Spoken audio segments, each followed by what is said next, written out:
Hey guys, today on Riding with Marshall, we're riding to the ghost town of Keota, Colorado, and it is down this road right here.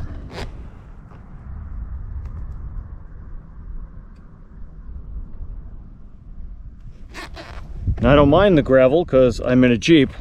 Oh, wait a minute. I'm not in a Jeep. I'm on the Gray Wolf.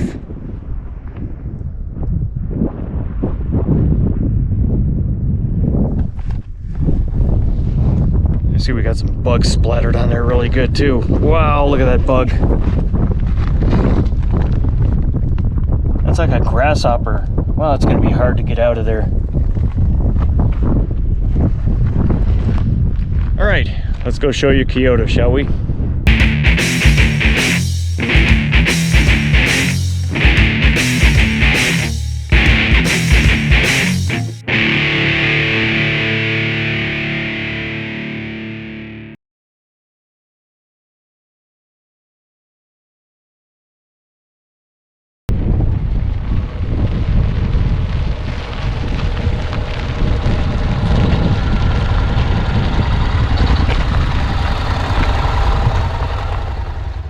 If you are just now joining my channel, the bike is one of over 100 I've ridden, and one of 4 that I own.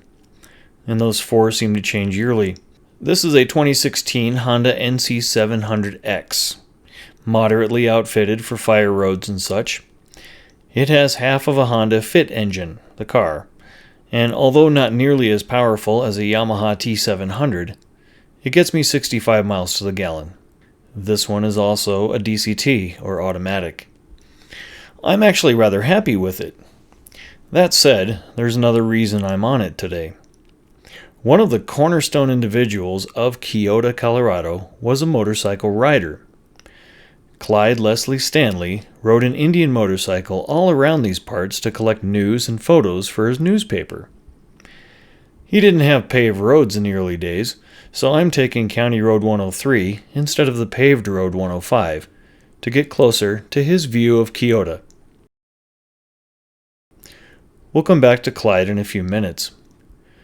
By the way, Keota is not always this gloomy. I'll mix in some of my 2014 visit images. You'll know them because it was a sunny day.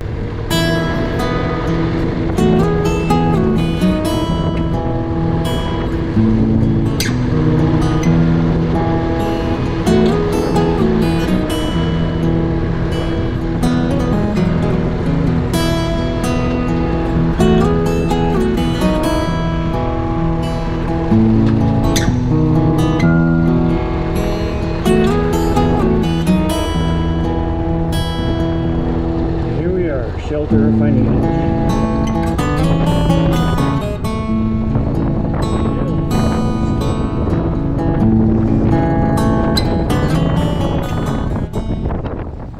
Well, I made it to Keota. Keota being a town that was founded, I want to say, in 1888. And it was a railroad stop. And people moved here because it was a railroad stop. They ordered everything from Montgomery Ward Catalog, maybe Sears. Built an entire city here, well, town anyway. About 140 people or so. And then World War I happened, and the price of wheat went up. So everybody that was farming here was able to make a pretty decent profit off the wheat. And World War I ended, and so did the wheat prices. They went way down, and after World War I, it was hard to make a living here. The train tracks, the train stopped coming through here, and the town slowly died, with the last resident moving out in 1999. To call Keota a ghost town is actually a disservice to those who started the town, because to them, it was a town of new dreams. If there are ghosts residing here, it's because this town was their happy place. The early settlers moved here to escape their confines of their former homes and countries, and to live life on their terms, no matter how restricting or difficult it might be. In 1887, the West was still young and unsettled. People moved out here to homestead the land sight unseen. free land. Maybe their dreams were a little glamorous, as our dreams often are, but they didn't give them up lightly or without trying hard. Keota was named after other towns in the U.S. There are 3 other towns in the U.S. named Keota. Keota is Indian for fire all out. The Greeley Tribune didn't quite get the translation right with "the fire has gone out," as it sounds negative. The Sac and Fox tribe meant the word to mean that it was safe to sleep here now. The fire is now out. According to J. Warburton, 2 sisters homesteaded here in 1880, Mary and Ava Beardsley. They sold the property to Lincoln Landing Cattle Company not very much long after. Keota was also a train stop on the Burlington, Missouri rail line, not only moving cattle to and from Cheyenne, but bringing water for Keota's water tower and goods from catalogs. Seeing the train arrive must have been like seeing an Amazon truck at your doorway. For something to do, the residents of Keota, and especially the school kids, would visit the Pawnee Buttes nearby. The author James Michener used the Pawnee Buttes in his 1974 book Centennial. He called the buttes Rattlesnake Buttes, and he consulted with Clyde Stanley about a good number of things. As I mentioned, the loss of income from wheat crops was a severe blow to the town, but so was the Spanish flu brought back by soldiers from World War I. When you have a town of 140 people, the loss of just one entire family is quite a blow. Prairie life is a hard life. For every year of plentiful crops, there can be 7 years of drought. We're talking about a land with less than 12 inches of annual rainfall. When rain was heard falling on the rooftops, it was a joyous occasion. The means of survival was dry farming, and the droughts of the 20s and 30s, combined with over-farming, caused the valuable topsoil to blow away. 40-mile-per-hour winds were standard, and gusts of much higher are still not unusual. Winters can be 20 below with a minus 40 below wind chill. There is one story of 2 toddlers that went outside in a snowstorm, and they were found just feet from the house, frozen to death. They couldn't see their way back to the house in the whiteout. Now, as the trains rerouted, they stopped coming to Keota. Slowly, Keota dwindled down to what it is now. The Methodist Church still stands, but the school is just a foundation now. The school was established in 1888 and closed and tore down in the mid-50s. The general history is easily found, and I won't repeat too much of it. Here's the stuff you won't find on Wikipedia. The yellow house here belonged to Ariel Josephine Sandstead, a relative of Clyde Stanley. She grew up in that house in the 20s and 30s, and was a founding member and first president of the Colorado Quilting Council.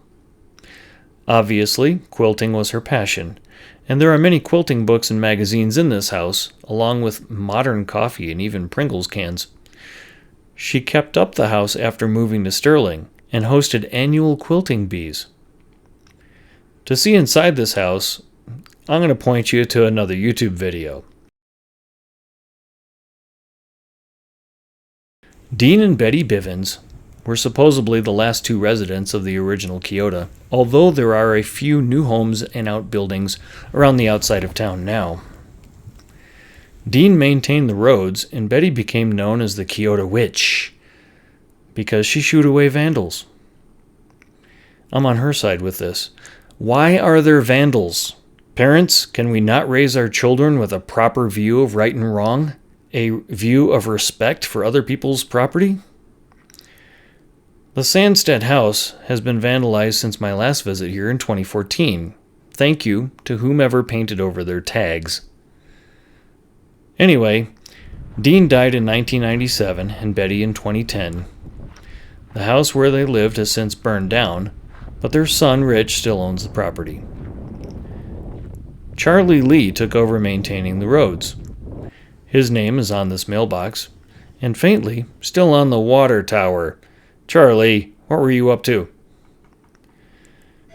Now for this brick building. This was the general store.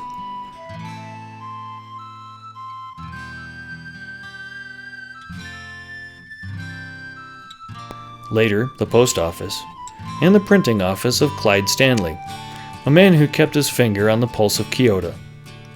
This building used to be 2 stories, but became 1 at some point. Photos from 1955 show it cut down to 1 story as it became the post office. Well, 1 story is easier to heat. I suspect a leaky roof.